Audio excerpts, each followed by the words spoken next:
எப்பயுமே தரையில தான் உட்காருவாராம். இந்த மாதிரி நாற்காலி போட்டோ ஒரு பாறை மேலேயோ ஒரு மரத்திண்டுலயோ உட்காரவே மாட்டாங்க. பெரும்பாலும் தரையில தான் உட்காருவாராம்.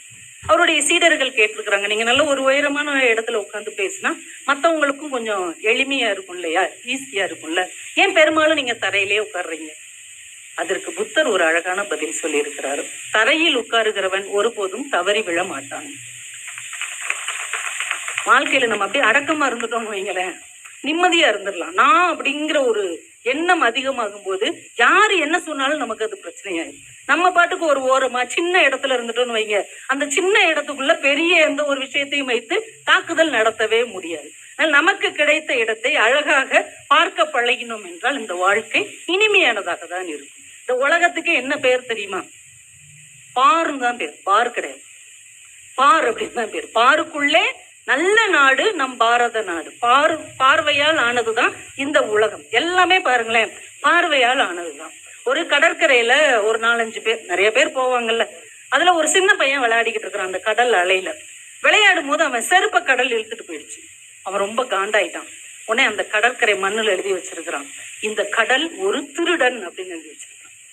கொஞ்ச நேரம் கழிச்சு சுனாமியில மனைவியை பறி கொடுத்த ஒருத்தர் வந்திருக்கிறாரு. அவர் அப்படியே அந்த கடலை அப்படி விரிச்சு பார்த்துக்கிட்டே இருந்துட்டு அந்த கடற்கரை மண்ணுல அவர் எழுதியிருக்கிறார், இந்த கடல் ஒரு கொலைகாரன் அப்படின்னு எழுதியிருக்கிறார். ஒரு மீனவன் அப்பதான் கரைக்கு வர்றான். அன்னைக்கு அவனுக்கு அவ்வளோ மீன்கள் கிடைச்சிருக்கிற ஒரு மீனவன் அதே கடற்கரை மண்ணுல எழுதுனா, இந்த கடல் ஒரு கொடையாளி அப்படின்னு எழுதினான். கொஞ்ச நேரம் கழிச்சு முத்து குளிக்க போன ஒருத்தர் விலை உயர்ந்த முத்தோட வந்தார். அவர் எழுதினார், இந்த கடல் ஒரு மிகப்பெரிய வள்ளல் அப்படின்னு எழுதினார். இவ்வளவு பேரும் எழுதிட்டு போயிட்டாங்க. ஒவ்வொருத்தரும் ஒவ்வொரு அபிப்பிராயத்தை வைத்திருப்பார்கள். அத்தனை அடுத்தவர் அபிப்பிராயங்களையும் அழித்து விட்டு நீங்களாக இருங்க. ஒவ்வொருத்தவங்களும் ஒவ்வொரு விதமா நம்மளை பத்தி சொல்லுவாங்க, அதை பத்தி நமக்கு கவலை இல்லை. நம்மளுடைய இயல்பு, நாம சரியா இருக்கிறோமா, நாம நேர்மையா இருக்கிறோமா, நாம ஒழுக்கமாக இருக்கிறோமா என்பதில் நாம உறுதியாக இருந்தால் அடுத்தவர் அபிப்பிராயத்துக்கு அக்கறை காட்ட தேவையில்லை. அதனாலதான் காந்திக்கு பிடிச்ச குரல்னு அவர் ஒரே ஒரு குரலை தான் சொல்வார், மனத்துக்கண் மாசிலன் ஆதல். உங்க மனசுக்கு நீங்க சுத்தமா இருந்தீங்கன்னா அடுத்தவர்களை பற்றி யோசிக்க தேவையே இல்லை. இப்படி சின்ன சின்ன நம்ம வாழ்க்கையில பார்க்கிற படிக்கிற சின்ன சின்ன விஷயங்கள் நமக்குள்ளே மிகப்பெரிய மாறுதல்களை உண்டு பண்ணும். சின்ன சின்ன விஷயங்கள் தான் நம் வாழ்க்கையின் வெற்றியையும் தோல்வியையும் தீர்மானிக்கிறது என்பதை நாம கவனமாக புரிந்து கொள்ள வேண்டும்.